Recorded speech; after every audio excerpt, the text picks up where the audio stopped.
Welcome back to the deep dive. Today, we are doing something significantly different. Mm-hmm. Usually, we take a specific event, a news story, a tech breakthrough, a historical mystery, and we drill down into the details. But today, we are zooming out. Way out. Way out. We are looking at a system, or more accurately, we're going to look at a fundamental critique of how systems operate. It is less of a history lesson and more of a primer on a specific analytical framework. Exactly. We are tackling a word that I think for 99% of the population, including myself for a very long time, conjures up a specific and very chaotic mental image. Right. We're talking about anarchism.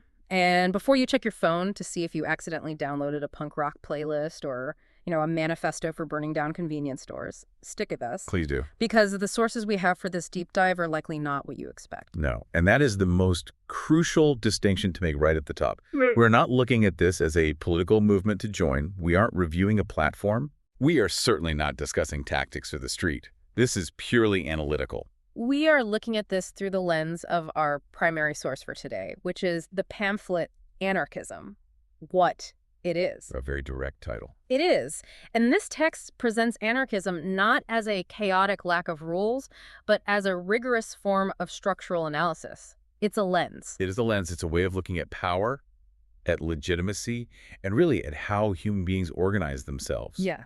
And it's a lens that is often completely obscured by the cultural baggage attached to the word itself. Let's just address that baggage immediately. The crisis in perception, as the source calls it. Mm-hmm. When I say anarchy, what does the average listener picture? They picture the purge. They picture a city burning. A guy in a ski mask. A guy in a ski mask throwing a brick through a Starbucks window. They picture a complete vacuum of order where, the strong just eat the weak. That is the popular cultural osmosis of the term. Absolutely. It's the Hollywood version.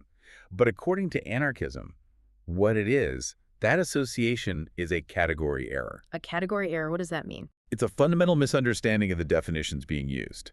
The text argues that chaos is a lack of order, Right. a vacuum. Right. Nothing. Anarchism, in this structural framework, is a specific form of order. It just happens to be an order that rejects a specific form of management. And that specific form of management is the state. Correct. The core claim, the entire premise, is that you can have order without having a state. Okay, I want to pause on that because to most people, that sounds like a semantic trick. Order without a state. To us, the state is the order. They're synonymous in our minds. Yeah. If you take away the government, you take away the rules, and if you take away the rules, you get chaos. That's the equation we're all taught in civics class. And that equation is exactly what this framework is designed to challenge. The source argues the misunderstanding stems from a failure to distinguish between two concepts, governance and government. Governance versus government. Okay, Yeah. write that down. Governance is the function. It's the how. How do things get done? How do we organize? How do we make decisions, resolve disputes, ensure safety? It's the process of social coordination. Okay, the verb. The verb, yes. Government is the specific institution, the noun. It's the bureaucracy, the centralized agency, the state apparatus that currently enforces those things. But isn't that a distinction without a difference? I mean, in the modern world, they're the same thing. One does the other. They appear to be the same thing because we have lived in a state-centric world for so long. The text uses an implied analogy that I think is incredibly helpful here. It's like confusing transportation with owning a car. Okay, hang on. I want to sit with that for a second because it sounds like wordplay, but I think it's deeply structural. It's entirely structural. So let me try to map this out. The human need, the function is, I need to get from point A to point B. That's transportation. That's the governance part. Right. That is the need for coordination of movement. But if I've been born and raised in a city that is 100% designed for cars, if every road is a highway, if there are no sidewalks, no train tracks, no bike lanes, then in my brain, transportation literally equals car. You cannot separate them conceptually. The tool has become the definition of the function itself. Exactly. So if you come along and say, hey, I'm an anarchist, I want to abolish the car, my panic response isn't, oh, I guess I'll have to walk or take a train. Right. My panic response is, I will be paralyzed. I will be stuck here forever. I will die in this spot because there is no other way to move. That is the crisis in perception. Yeah. The anarchist argument is that the state is the car. We have spent roughly 400 years paving the entire world to fit this one specific vehicle. We've designed our laws, our economies, our social interactions, even our psychology, to fit the state model. So when an anarchist says abolish the state, the average person hears abolish order. They hear abolish safety. They hear abolish the ability to get things done. But the text is arguing, no, we just want to take the train, or ride a bike, or walk. We want to decouple the need for social organization from the specific institution of government. The claim is, we've mistaken the map for the territory. Okay, so our mission today is to unpack this car. We are going to look at the engine, the wheels, the whole mechanism, and we are going to define this term strictly as it appears in the source text as a critique of legitimacy and of coercive hierarchy. We're going to strip away the emotional baggage, the punk rock, the black flags, the riots, Yeah. and look at the cold mechanics of the argument. Right. So let's dive into that core definition. The pamphlet Anarchism, what it is, breaks this down into 3 pillars. 3 non-negotiable structural components. What is pillar number 1? The first pillar is direct action. Okay, now that's a catchphrase. Direct action usually sounds like code for something intense. In my head, that's activists chaining themselves to a whaling ship or, I don't know, hacking a database. And it can be that. But the pamphlet wants to drag that definition way down to earth. It argues that direct action is actually much more mundane and, frankly, much more common than we think. Mundane is good. How is it mundane? Structurally, direct action simply means acting for yourself to solve a problem, rather than appealing to a higher power to act on your behalf. A higher power meaning a government agency, a boss. A boss, a landlord, a politician, any representative. It is the structural rejection of representation. So it's the do-it-yourself principle, but on a social level. Kind of political sense, yes. But it goes deeper than just, DIY home repair. It's about the locus of agency. Where does the power to solve a problem reside? Give me a low-stakes example. The classic one used in these discussions is the pothole in the street. Okay, the pothole. Walk me through it. You're driving to work every day, you hit a crater, coffee spills everywhere, you're mad. Now, in a representative democracy, the car system we just talked about, what is the correct, legitimate procedure?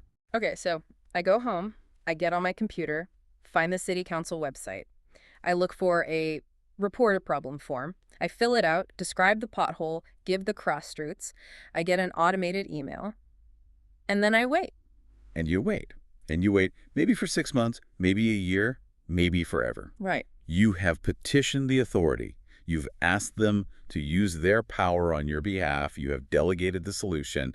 What happens to you psychologically during those 6 months of waiting? I get annoyed, I get cynical, I start complaining about the city or the government. I feel powerless, I guess. I'm just a subject waiting for the king to fix the road. You're practicing passivity. Yep. You are training yourself to believe that the state of your own road is outside your control. Now, apply the direct action framework. Right, so I go to a hardware store, I buy a bag of cold patch asphalt for, what, $12? I go out at 2 in the morning with a shovel and I fill the hole myself. And the next morning. The ride is smooth, the problem is solved. But more importantly, you solved it. The source argues this isn't just about road maintenance. It's about reclaiming agency. It's about realizing that the barrier between me and fixing the world is often just a layer of paperwork, a layer of procedure we've all agreed to believe in. But, and I have to play the skeptic here, if I go out and fill that hole, the city might actually fine me for it. They absolutely might. In fact, in many cities, they will come and dig your patch back up. Why? I fixed it. I saved the money. Because you didn't have a permit. You didn't have the authority. Ah. Exactly. And this reveals the core friction. Direct action is often illegal, not because it's harmful, you made the road safer, but because it bypasses the legitimacy of the state. It proves the state wasn't necessary for that specific task. It's a threat. It's a threat to their monopoly on problem solving. Institutions hate being proven unnecessary. It exposes the redundancy of the manager. So it's not always confrontational, but it is always subversive. It's subversive to the logic of representation. The argument expands to everything. If there are hungry people in your neighborhood, the representative approach is to lobby Congress for a better food stamp program. Which could take years. Or never happen. The direct action approach is to get together with your neighbors, cook a large amount of food, and share it with anyone who's hungry. It seems incredibly basic when you put it that way. It is basic, but the systemic implication is profound. It suggests that individuals and communities have the latent capacity to solve their own problems immediately, without the mediation of a bureaucracy. It posits that the middleman of the state often creates more friction than solutions. It's not about conflict then. It's about immediacy. It's about shortening the distance between identifying a need and taking an action. Precisely. and it directly confronts what psychologists call learned helplessness. The critique is that by constantly relying on representation, we atrophy our own social muscles. We forget how to care for ourselves and each other. We become consumers of governance rather than active participants in it. We wait for the parent to come fix the toy for us. In a manner of speaking. And the critique goes deeper.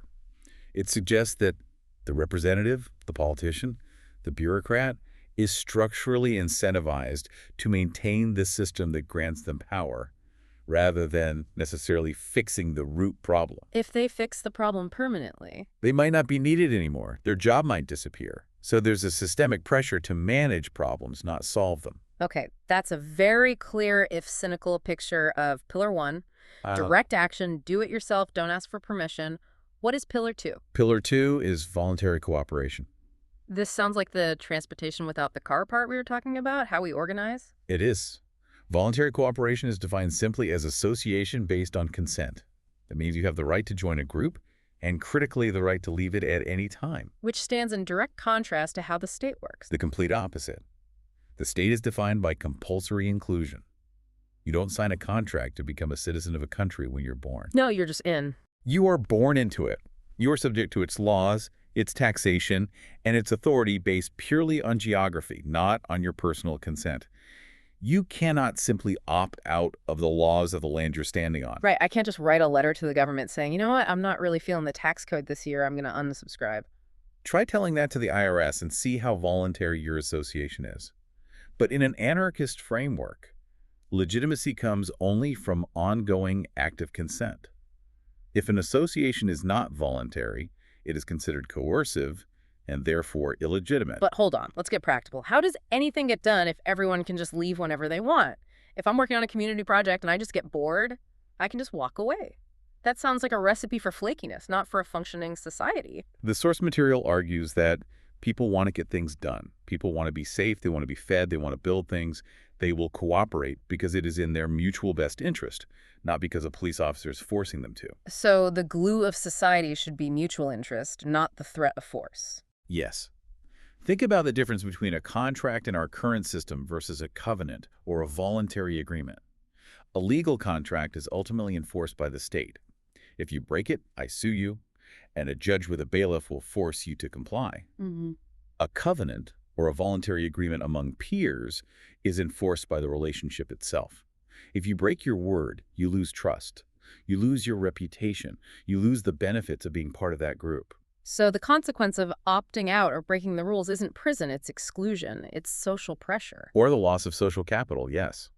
The text argues that for social creatures like us, the desire to be a valued part of a community is actually a far stronger and more consistent motivator than the distant fear of punishment from a centralized authority. This leads directly to Pillar 3, doesn't it? Because if everyone is just engaging in direct action and voluntary cooperation, what stops me from just forming a voluntary group to hoard everything for ourselves? What stops selfishness? That brings us to mutual aid. This is the third leg of the stool, and it's what makes the other two work in a social context. Mutual aid. Is that just a fancy word for charity? Or welfare? The text is very, very emphatic that it is not charity. Why the strong distinction? Charity implies a hierarchy. I have resources you do not. I, the powerful one, give to you, the powerless one, out of benevolence. You should be grateful. It's a one-way street. It maintains and even reinforces the power dynamic. Okay. I am the savior, you are the victim, that kind of thing. Right. Mutual aid is a two-way street. It is solidarity. It is the exchange of resources and help for mutual benefit. The underlying principle is that everyone's well-being is interconnected. So I help you build your barn today because I know that you or someone else in our community will help me harvest my corn tomorrow. Exactly. Or, in a modern context, I help watch your kids while you go to a doctor's appointment because I know the community will support me when I get sick or need help. It's not a transaction. It's a practice of shared survival. It's the web again. It's based on interdependence. Yes. And the sources reference biological and anthropological evidence here.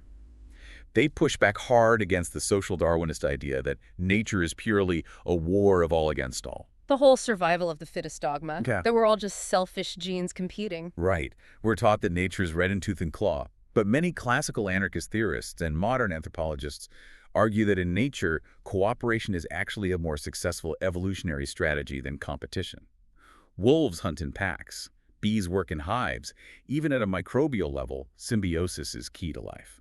So we aren't lone wolves by nature. Humans are herd animals. We survived the Ice Age not because we were the strongest or the fastest, we definitely are not, but because we were the most cooperative. We shared food, we cared for the sick, we protected each other's children.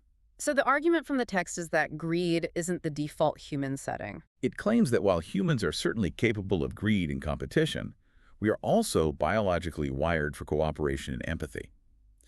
The anarchist critique is that our current systems, the state and capitalism, structurally incentivize competition and greed. They suppress our natural tendency toward mutual aid by creating artificial scarcity and forcing us to compete for survival. This is where it gets really interesting to me because often when you hear these ideas, cooperation, sharing, no profit motive, people immediately think, oh, this is communism, this is the far left. And that is a very common and understandable assumption.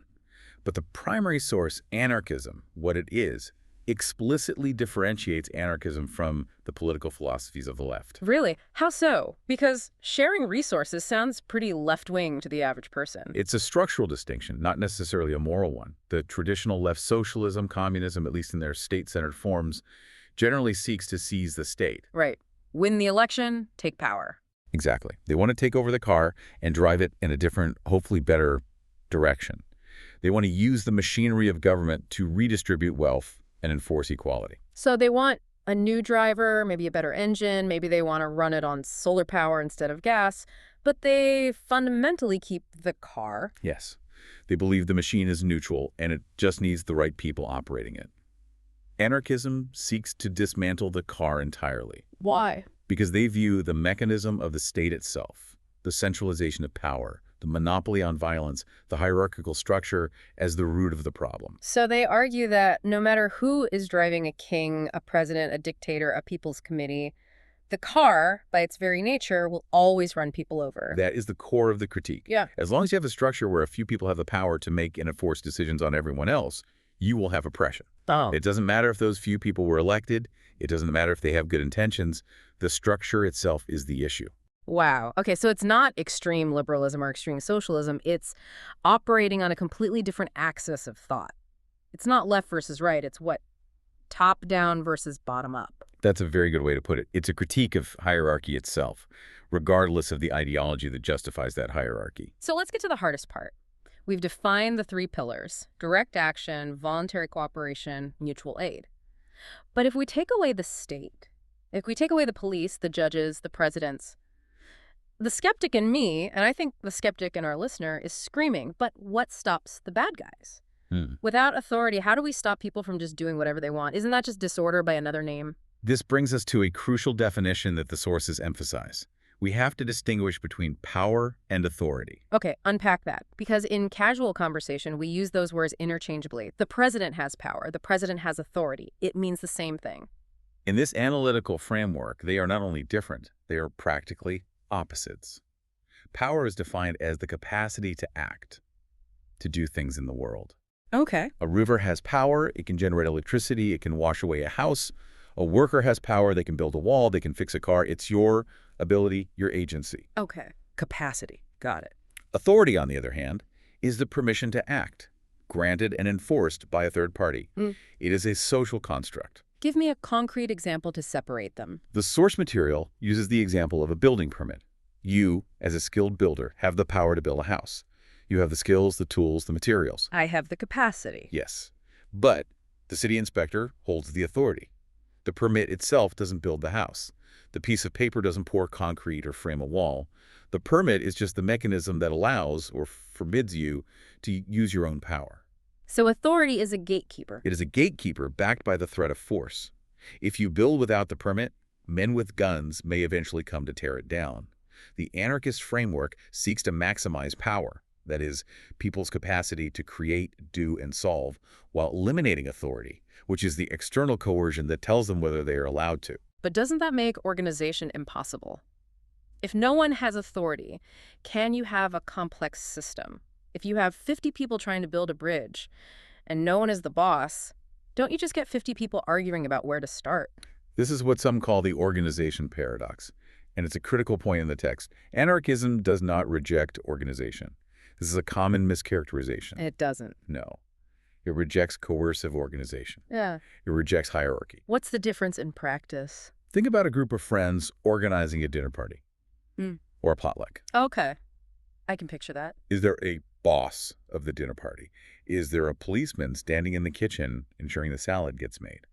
Is there a judge who sentences someone to dish duty if they forget to bring the wine? No. We talk about it, we figure it out. I'll say, I can bring the main course, someone else offers to bring dessert. If someone forgets the dessert, we don't arrest them. We just, make fun of them and eat ice cream from the freezer. Precisely. That is a complex organizational task. It involves logistics, timing, resource allocation, and execution. But it is achieved through voluntary coordination, not top-down authority. The organization emerges from the needs and desires of the group. But that's a dinner party. That's 8 people. That's a small, low-stakes scale.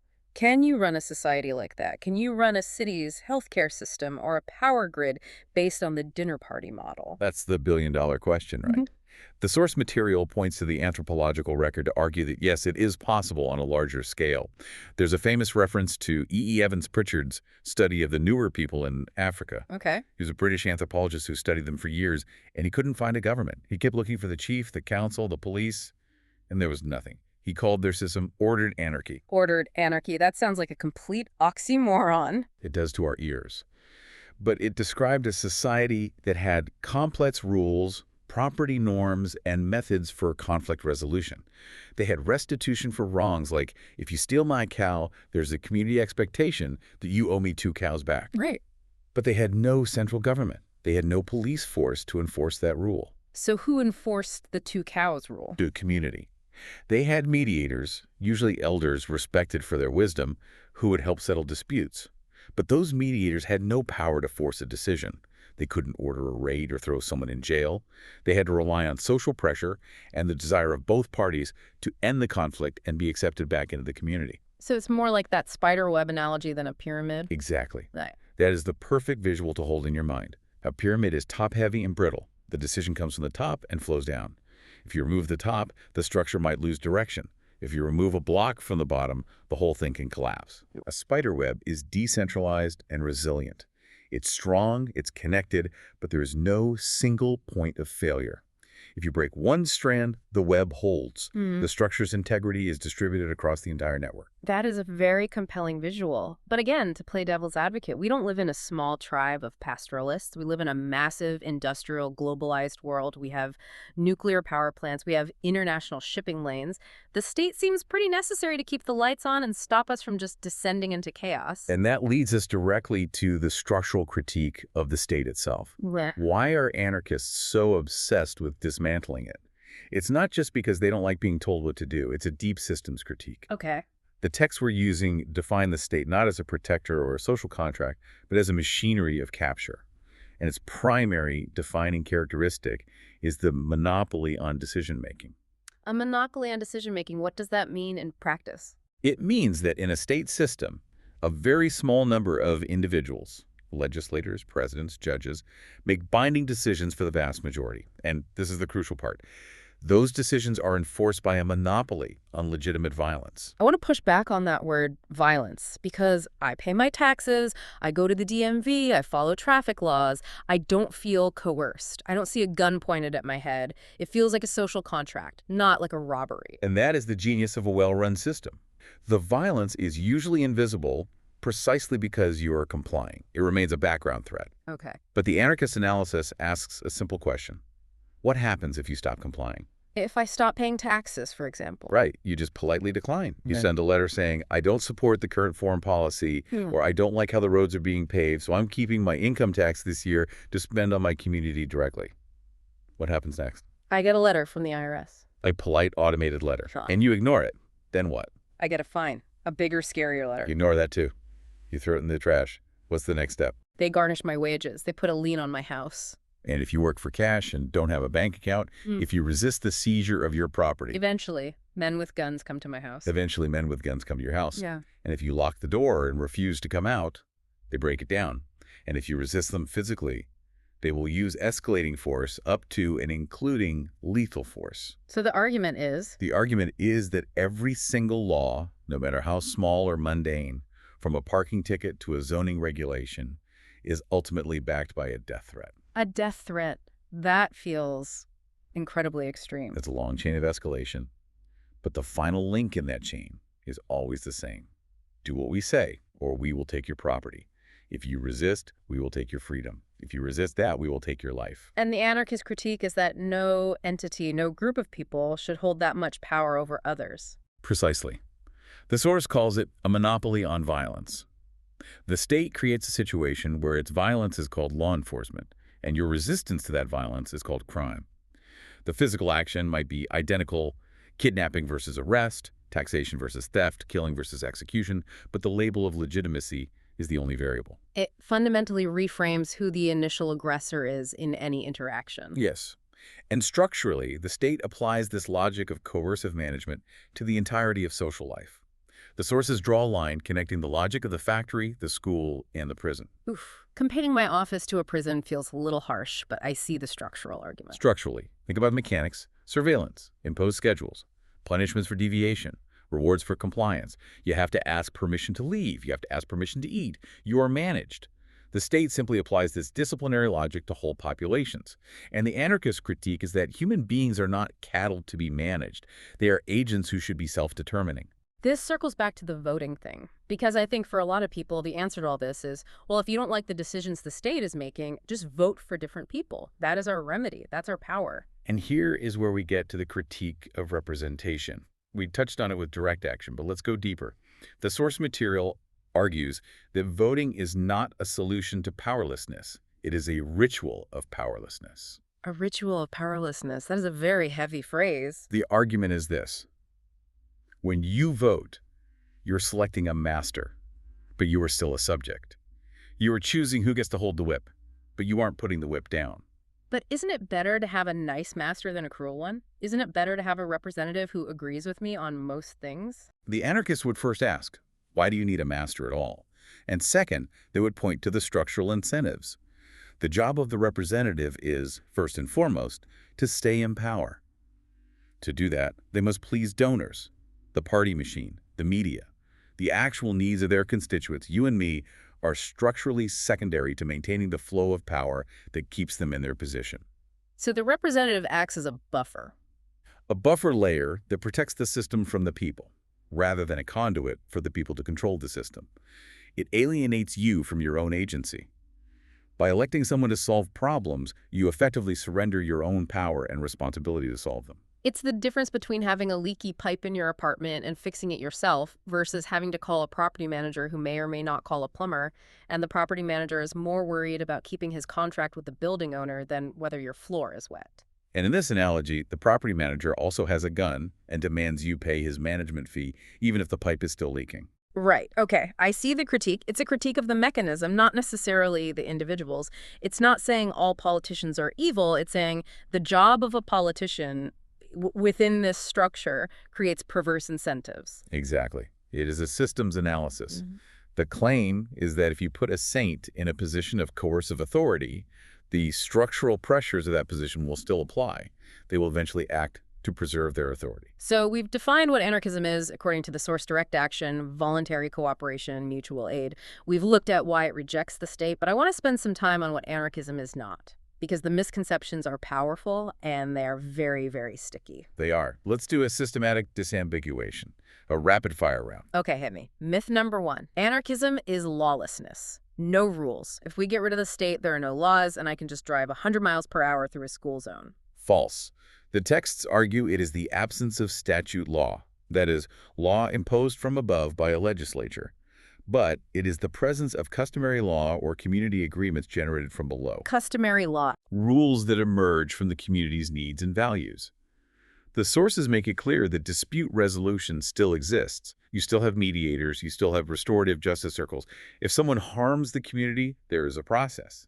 But that process is designed to restore harmony and meet the needs of the victim, not just to punish the offender for breaking a ruler's decree. So there are rules, but no rulers. That is the classic formulation, yes. And if you drive 100 miles per hour through a school zone in an anarchist community, someone is absolutely going to stop you, not because they have a badge and a gun, but because you are endangering their children. The response is immediate and communal, not bureaucratic. Okay. Myth number 2. Anarchism is individual selfishness. It's just rugged individualism on steroids, everyone for themselves. Ayn Rand with a black flag. This is a huge one, especially in America, where we tend to conflate liberty with isolation. Hmm. But the primary source, anarchism, what it is, emphasizes mutual aid as a non-negotiable pillar. We talked about the biological side of that. That cooperation is a survival strategy. Right. The expert analysis here is that the rugged individualist is a capitalist myth. No one is self-made. You didn't build the road you drove on this morning. You didn't grow the coffee you drank. You didn't invent the language you are speaking. We are inherently, fundamentally interdependent. So the idea of the self-made man is actually impossible from this perspective. Completely. It's a fiction. Anarchism posits that true individual freedom is only possible through a strong, supportive community. The source mentions groups like Food Not Bombs, and their literature makes this point beautifully. They say that sharing food is not charity. Charity is what rich people do to feel good about the inequality they benefit from. Right. Sharing food is solidarity. It's a recognition of a shared condition. It's saying, I have food today, you might have it tomorrow. We're in this together, and my survival depends on yours. It's recognizing that web again. Yes, anarchism without community and mutual aid is just isolation. And isolation is not freedom, it's just loneliness and vulnerability. Okay, myth number 3. And this is the big, scary one. The reason for the misconception in the first place. Anarchism is violent disorder. This is the most complex one to navigate because the history of anarchist movements does include conflict. However, looking strictly at the definitions in anarchism, what it is, violence is described as a tactic, not a principle. What's the distinction there? It means violence is a tool that some people have sometimes used, often in self-defense or resistance against a violent state, but it is not the goal or the definition of the philosophy.